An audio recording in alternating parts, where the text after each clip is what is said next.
Hello everyone, स्वागत है आप सभी का एक और नए लेक्चर में। Class 10th maths all India CBSE boards के एग्जाम्स के लिए प्रिपेयर कर रहे हैं हम हमारे इस यूट्यूब चैनल पे। यूनिट वाइज एनसीईआरटी के सभी एक्सरसाइजेस के क्वेश्चंस प्लस एग्जांपल समझाता हूं मैं यहाँ पे।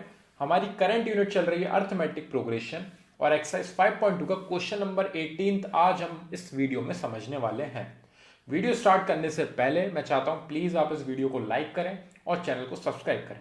Thank you so much. अब हम क्वेश्चन पे बढ़ते हैं। क्वेश्चन नंबर 18 है हमारा आज का। The sum of the fourth and eighth term of an AP is 24 and the sum of the sixth and 10th term is 44। Find the first three terms of the AP. So हमें AP में first three terms find करने हैं। उसके लिए हमें given क्या दे रखा है क्वेश्चन में गिवन दिया है हमें फोर्थ और एट्थ टर्म का सम, यानी कि सबसे पहले मैं एपी में लिख देता हूं। फर्स्ट टर्म हमारा हम ए कंसीडर करते हैं, सेकंड टर्म हमारा ए2 होता है, then A3, A4 and so on up to जो हमारा nth टर्म होता है। nth टर्म यानी कि एक पर्टिकुलर वैल्यू है n जो हमने मानी है कि वहां तक टर्म्स है हमारे। ये हमारा फर्स्ट टर्म है, ये हमारा सेकेंड टर्म है, ये थर्ड हुआ हमारा, ये फोर्थ टर्म है एंड सो ऑन ऐसे आएगा फिफ्थ सिक्स सेवेंथ। तो अप टू हमने माने हैं टोटल n टर्म्स है हमारे पास। तो टोटल n टर्म्स हैं, तो जो हमारा nth टर्म होगा उसको हम an कंसीडर करते हैं। जैसे a1 a2 a3, सो n टर्म को हम क्या मानेंगे an। ठीक है, सो हमारा nth टर्म हो चुका है यहाँ पे an।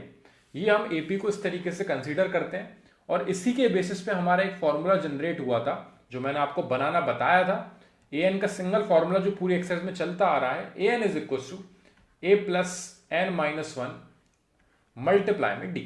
ये सिंगल फॉर्मूला है जो पूरी एक्सरसाइज में यूज हुआ है। ये किस तरीके से बना है ये मैं आपको प्रीवियस वीडियो में बता चुका हूं। ठीक है, अब यहां पे हमें जो गिवन दे रखा है वो है sum of fourth and eighth term. So यहां पे सम ऑफ फोर्थ टर्म को हम a4 से रिप्रेजेंट करते हैं, देख सकते हो आप यहां पे। फोर्थ और एट्थ टर्म को हम a8 से रिप्रेजेंट करेंगे। इन दोनों का सम में कितना गिवन दे रखा है 24। सो यहां पे हमारी ये फर्स्ट इक्वेशन हो जाएगी। जो हमें गिवन दिया है फोर्थ और एट्थ टर्म का सम है 24 और सेकंड इक्वेशन हमारी किस तरीके से मिलेगी, आगे हमें वैल्यू गिवन दी है and the sum of the sixth and 10th term, यानी कि a6 plus a10 is equal to 44 हमें वैल्यू गिवन दे रखी है। सो यहां पे ये हो जाएगी हमारी इक्वेशन सेकंड। अब यहां पे a4 को हम यहां पे सेम फॉर्मूला an का, जिसमें n की जगह पे 4 रखेंगे हम। सो यहां पे अगर n की जगह पे हमने 4 रखा तो ये हो जाएगा a4 is equal to a plus 4 minus one into में d, यानी कि ये हो जाएगा हमारा a प्लस 3d। ये सब्ट्रैक्ट होके हमारा आ जाएगा a प्लस 3d। और मैंने इसका एक बहुत ईजी लॉजिक आपको बताया है। a आपका फर्स्ट टर्म है, सेकेंड टर्म तक पहुंचने के लिए आपको एक बार क्या प्लस करना है, कॉमन डिफरेंस यानी कि d। थर्ड टर्म तक पहुंचने के लिए आपको क्या करना है, फर्स्ट टर्म में 2 बार कॉमन डिफरेंस आपको ऐड करना है। फोर्थ टर्म तक पहुंचने के लिए आपको क्या करना है, 3 बार कॉमन डिफरेंस को करना है ऐड। यानी कि अगर आप फोर्थ टर्म तक पहुंचना चाहते हो तो आपको a में 3 बार कॉमन डिफरेंस करना है ऐड। वही निकल के आता है a4 फॉर्मूले की हेल्प से और यही रीजन है कि ये फॉर्मूला जनरेट हुआ है। ठीक है, सो यहां पे a4 की जगह पे हम a प्लस 3d लेंगे। काफी लोगों को ये बहुत इजी लगेगा क्योंकि आप प्रीवियस वीडियोस में समझ चुके हो ये चीज। जिसने प्रीवियस वीडियोस नहीं देखी है उसके लिए मैं यहाँ पे कंसेप्ट क्लियर कर रहा था कि आप देख सकते हो ये जो एपी है हमारी, इनके बीच में एक सिमिलर कॉमन डिफरेंस होता है। मैं आपको एक एग्जाम्पल के थ्रू बता देता हूं। ये हमारे ऑड नंबर्स हैं जैसे 1 3 5 7 9 एंड सो ऑन। ये हमारी एक एपी है क्योंकि यहां पे जो कॉमन डिफरेंस है वो 2 का है। अगर आप फर्स्ट टर्म में आप कॉमन डिफरेंस 2 ऐड करोगे तो आप नेक्स्ट टर्म पे पहुंच जाओगे।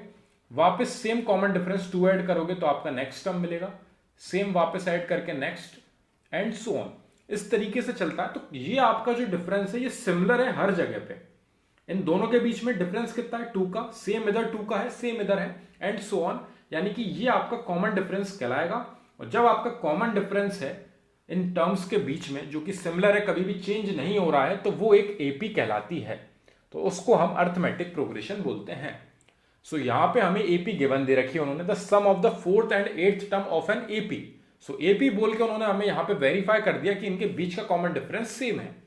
और फोर्थ और एट्थ टर्म का सम 24 है, तो फोर्थ टर्म को मैं a प्लस 3d लिख सकता हूं। ऐसी एट्थ टर्म को मैं लिख सकता हूं a प्लस 7d। आप चाहो तो फॉर्मूले में सब्स्टिट्यूट करके रख लेना वैल्यू, सेम आएगा आपका रिजल्ट। ठीक है, क्योंकि 8 आएगा आपकी n की जगह पे, सो 8 आ जाएगा यहां पे। a प्लस 8 माइनस 1, 8 में से 1 सब्ट्रैक्ट करोगे तो आपको मिलेगा 7d। So a plus 7d is equal to 24। ये डायरेक्टली आपको यहां पे इस तरीके से वेरीफाई करने की जरूरत नहीं है। ठीक है, ये वाला पार्ट भी आपका रफ वर्क है, मैं आपको एक्सप्लेन कर रहा था। सेम ये भी फॉर्मूला मैंने लिख के बताया था आपको। आपको जो करके आना है वो यहां पे ये 2 स्टेप्स हैं। कॉमा लगाऊंगा मैं, a6 की जगह पे मैं क्या लिखूंगा, a प्लस 5d। वही सेम प्रोसेस अगर आप n की जगह पे 6 रखोगे तो 6 माइनस 1 5d हो जाएगा यहां पे, प्लस 8n की जगह पे आएगा आपका a plus 9d is equal to 44, जो आपकी वैल्यू चल रही है। ठीक है, सो यहां से हमारी ये हमें इक्वेशन फर्स्ट जो है उसको सिंप्लीफाई करके यहां मिल जाएगा। सेकंड इक्वेशन हमारी यहां पे आ रही है। 2 इक्वेशन हमारी मिलेंगी, उनको हम एलिमिनेशन मेथड से सॉल्व करेंगे और a और d की वैल्यू फाइंड करेंगे। सो यहां पे आप देख सकते हैं a जो है 2 बार है, यानी कि ट्वाइस ऑफ a ऐड हो गया, ये 2a हो चुका है, प्लस 3d और 7d आपका हो जाएगा 10d इज इक्वल टू 24। ये इजी होगा यहां पे। सेम यहां पे a और a ऐड होगा, 2a प्लस 5 और 9 आपके होंगे 14d इज इक्वल टू 44। यहां पे भी मेरे हिसाब से कोई दिक्कत नहीं होगी। अब आपको इक्वेशन फर्स्ट ये जो है ये यहां पे इस तरीके से मिल चुकी है सिंप्लीफाई होने के बाद। ये इक्वेशन सेकंड है आपकी सिंप्लीफाई होने के बाद। सो यहां पे हम सब्ट्रैक्ट करेंगे, subtracting equation first from equation second by elimination method. ठीक है, एलिमिनेशन मेथड की हेल्प से हम यहां पे सॉल्व करने वाले हैं। सो मैं सबसे पहले ऊपर लिखूंगा इक्वेशन 2, क्योंकि मैं क्या कर रहा हूं, सब्ट्रैक्ट कर रहा हूं इक्वेशन 1 को फ्रॉम इक्वेशन सेकंड में से फर्स्ट को सब्ट्रैक्ट कर रहे हैं, यानी कि 2a plus 14d is equal to 44 हमने ऊपर लिखा, 2a plus 10d is equal to 24 हमने लिखा नीचे। और एलिमिनेशन मेथड में सबसे पहले होते हैं साइन चेंज। सो यहां पे नीचे जो इक्वेशन है उनके साइन चेंज होंगे। 2a आपका पॉजिटिव था तो नेगेटिव हो जाएगा, सेम 10d आपका पॉजिटिव था वो भी नेगेटिव होगा, यहां पे भी 24 आपका पॉजिटिव था ये भी आपका हो चुका है नेगेटिव। साइन आपने चेंज कर दिए हैं, ये आपका कैंसिल आउट हो गया। एलिमिनेशन मेथड का नाम ही एलिमिनेशन मेथड इसलिए रखा गया क्योंकि आप एलिमिनेट कर रहे हो एक टर्म को।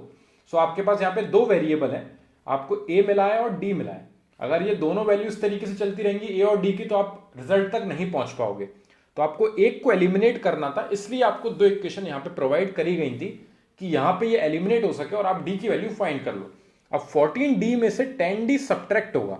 आप चाहो तो यहां पे इसको एक स्टेप और बढ़ा सकते हो, इस तरीके से लिख सकते हो, और इक्वल टू के साइड आपका आएगा 44 माइनस का 24, यानी कि आपको यहां पे वैल्यू मिल रही है 4d इज इक्वल टू 44 में से 24 सब्ट्रैक्ट होगा तो आपको मिलेगी वैल्यू 20। तो आपका d निकल के आएगा यहां से, 4 के साथ मल्टीप्लाई में था तो वहां पे 20 के पास डिवाइड में पहुंचेगा, 4 से कैंसिल आउट हुआ 25 टाइम्स, यानी कि आपका कॉमन डिफरेंस आ चुका है प्लस का 5। कॉमन डिफरेंस आपने 5 फाइंड कर लिया है, यानी कि हर टर्म्स के बीच में जो डिफरेंस है वो 5 का डिफरेंस है। ठीक है, तो कॉमन डिफरेंस हमारा निकल चुका है। अभी हमें a और फाइंड करना है, क्योंकि फर्स्ट टर्म जब हमारा मिल जाएगा तो हम फर्स्ट 3 टर्म्स फाइंड कर सकते हैं, क्योंकि पहले टर्म में हम कॉमन डिफरेंस को ऐड कर देंगे तो सेकंड टर्म मिल जाएगा, एक और बार कॉमन डिफरेंस को ऐड कर देंगे तो थर्ड टर्म मिल जाएगा। इस तरीके से फर्स्ट 3 टर्म्स को हम फाइंड करेंगे। तो वो a को फाइंड करना है, उसके लिए हम क्या करेंगे, हमारे पास 2 इक्वेशन अवेलेबल हैं। ये हमारी इक्वेशन सेकंड थी, ये हमारी इक्वेशन फर्स्ट थी। आपको जो भी इक्वेशन कंफर्टेबल लगे आप उसमें ले जाके ये d की वैल्यू कर सकते हो सब्स्टिट्यूट। आप यहां पे रखोगे तब भी सेम आंसर आएगा, यहां पे रखोगे तब भी सेम आंसर आएगा। ठीक है, तो हम उस जगह पे वैल्यू रखेंगे जहां पे हमारी कैलकुलेशन कम हो। तो आप देख सकते हो 10 में जब हम d की यहां पे वैल्यू करेंगे, 10d में d की वैल्यू 5 रखेंगे तो ये 50 बहुत इजीली मल्टीप्लाई हो जाएगा और इसको सॉल्व करना इजी रहेगा। इसलिए हम इक्वेशन 1 में करेंगे वैल्यू सब्स्टिट्यूट, यानी कि 2a plus 10d is equal to 24 जो हमारी इक्वेशन है, इक्वेशन नंबर फर्स्ट। सो यहां पे हम लिख सकते हैं putting value of d in equation first. ठीक है, अब यहां पे d की जगह पे हम रखेंगे 5। So 2a plus 10 into 5 is equal to 24। यहां पे 2a ही रहेगा, यहां पे मल्टीप्लाई हो गया, ये हो गया 50 इज इक्वल टू 24। ये 50 वहां जाके सब्ट्रैक्ट होगा, न्यूमेरिकल वैल्यू को एक साइड लेंगे और हमारा जो a वाला पार्ट है, अल्फाबेट वाला पार्ट है, उसको दूसरी साइड रखेंगे। सो 24 के पास ये 50 यहां आके होगा सब्ट्रैक्ट, यानी कि twice of a is equal to minus का 26 आएगी वैल्यू सब्ट्रैक्ट होने के बाद। यहां पे सब्ट्रैक्ट किया, माइनस 26 आएगा क्योंकि 50 आपकी बड़ी वैल्यू है और उसका साइन नेगेटिव है। सो 50 में से 24 जाएंगे, 26 बचेगा और साइन 50 का नेगेटिव था, इसलिए माइनस का 26 आंसर आएगा यहाँ पे। अब ये 2a है, ये 2a के पास मल्टीप्लाई में है तो वहां पे जाएगा डिवाइड में, तो माइनस 26 डिवाइडेड बाय 2, ये कैंसिल आउट हुआ 13 टाइम्स, यानी कि आपकी a की वैल्यू, आपकी फर्स्ट टर्म की वैल्यू आ चुकी है माइनस का 13। यहां पे वैल्यूज आपकी नेगेटिव भी आ सकती हैं, पॉजिटिव भी आ सकती हैं। फर्स्ट टर्म कॉमन डिफरेंस आपके दोनों पॉजिटिव नेगेटिव कुछ भी हो सकते हैं। अब हमारा a हमें मिल चुका है, फर्स्ट 3 टर्म्स हमें फाइंड करने थे, a, a2 एंड a3। ये 3 टर्म्स हमें बताने थे। ये हमारा फर्स्ट टर्म होता है, ये डायरेक्टली हम यहां पे लिख सकते हैं माइनस का 13। अब आपको पता है जब आप फर्स्ट टर्म से सेकंड टर्म तक जाते हो तो आपको कॉमन डिफरेंस ऐड करना पड़ता है। कॉमन डिफरेंस आपका कितना है 5, d की वैल्यू आपकी 5 निकली है, जस्ट हमने ऊपर फाइंड करी है, यहां देख सकते हैं आप। तो ये कॉमन डिफरेंस हम ऐड करेंगे, तो माइनस 13 में जब आप 5 ऐड करोगे तो आपको मिलेगा माइनस का 8, देन माइनस के 8 में आप वापस एक और बार 5 ऐड करोगे कॉमन डिफरेंस को, तो आपको मिलेगी माइनस का 3। सो ये आपके फर्स्ट 3 टर्म्स ऑफ एपी निकल के आ चुके हैं। यहां पे हमारा क्वेश्चन हो जाएगा कंप्लीट। ठीक है, इनको फाइंड करने के लिए एक और प्रोसेस होता है। देखिए, ये फर्स्ट टर्म है, ये सेकंड टर्म है, ये थर्ड टर्म है। फर्स्ट टर्म आप डायरेक्टली ए के टर्म्स में लिखते हो, सेकंड टर्म को आप लिखते हो a प्लस डी, और थर्ड टर्म को लिखते हो आप a प्लस 2d। जो हमने ऊपर यहां पे फॉर्मूले की हेल्प से वैल्यू निकाली थी वो इसी तरीके से निकलती है, an is equal to a plus n minus 1 into में d। सो आपको a2 फाइंड करना है, तो a प्लस 2 माइनस 1 इंटू में d, यानी कि आपको मिलेगा a और 2 में से 1 सब्ट्रैक्ट हुआ, यानी कि 1 बचेगा, 1 का d में multiply a plus D. Same जब आप यहां पे a3 करोगे तो 3 माइनस 1 2d आएगा। अब आपको क्या करना है, यहां पे माइनस 13 वैल्यू है, यहां पे आएगा माइनस 13 प्लस 5, यहां पे आएगा माइनस 13 प्लस 5 2 जा 10। आपको इजीली यहां पे दिख रहा है माइनस 3 आ रही है वैल्यू, यहां पे आ रहा है माइनस 8, यहां पे आपका माइनस 13 ही रहेगा। ये आपकी एपी सिमिलर मैच होगी। आई होप ये क्वेश्चन आपको समझ में आया हो। सो यहां पे मैं जितना इजीली आपको समझा सकता था मैंने यहां पे कोशिश करी। हो सकता है कोई डाउट हो इसमें, अगर आपको निकला हो तो मेरे को कमेंट सेक्शन में जरूर डिस्क्राइब करना, ताकि हम उनको पहले सॉल्व कर सकें और फिर हम नेक्स्ट क्वेश्चन पे बढ़ें। बाकी इस क्वेश्चन में बहुत ईजी था, 2 इक्वेशन हमें इजीली मिल रही थी। 4th और 8th टर्म का सम हमें 24 गिवन था और 6th और 10th टर्म का सम हमें 44 गिवन था। सो यहाँ पे दोनों इक्वेशन को हमने फॉर्म किया। ये आप फॉर्मूले की हेल्प से भी लिख सकते हो दोनों वैल्यूज को यहाँ पे, और अगर आप चाहो तो ये नॉर्मल जो आपका बेसिक है कि अगर आपको थर्ड टर्म तक जाना है तो आपको 2 बार कॉमन डिफरेंस ऐड करना पड़ेगा, यानी कि a plus 2d। So third जैसे 4th टर्म तक जाओगे तो आपको a प्लस 3d करना पड़ेगा, क्योंकि 3 बार कॉमन डिफरेंस ऐड करना पड़ेगा। सो 4th टर्म के लिए a प्लस 3d हुआ, 8th टर्म के लिए a प्लस 7d होगा, 6th टर्म के लिए a plus 5d and 10th term के लिए a plus 9d। Equals to में जो भी वैल्यू गिवन दी थी वो रखी। यहाँ पे हमने a वाले पार्ट को एक साथ ऐड कर लिया, कॉमन डिफरेंस d वाले पार्ट को एक साथ ऐड किया। यहाँ पे एलिमिनेशन मेथड की हेल्प से हमने a वाले पार्ट को करा एलिमिनेट, d की वैल्यू हमारी निकल के आई 5। उस d की वैल्यू को दोनों इक्वेशन में से कहीं भी पुट करेंगे तो हमारी a की वैल्यू निकल के आ रही है माइनस का 13। माइनस 13 जैसी वैल्यू मिली, AP बतानी थी हमें, AP के फर्स्ट 3 टर्म फाइंड करने थे। फर्स्ट 3 टर्म आ गए हमारे माइनस 13, फिर 5 ऐड करे तो माइनस 8, 5 ऐड करे तो माइनस 3, अगला टर्म पूछते तो प्लस 2 आता, फिर 2 के बाद आपका 7 आता। इस तरीके से आपकी एपी चलती रहेगी। आई होप ये क्वेश्चन आपका क्लियर होगा। फिर भी कोई डाउट लगे तो कमेंट सेक्शन में जरूर डिस्क्राइब करना, ताकि मैं उनको पहले सॉल्व कर सकूं और फिर हम नेक्स्ट क्वेश्चन पे बढ़ सकें। Thank you very much for watching this video.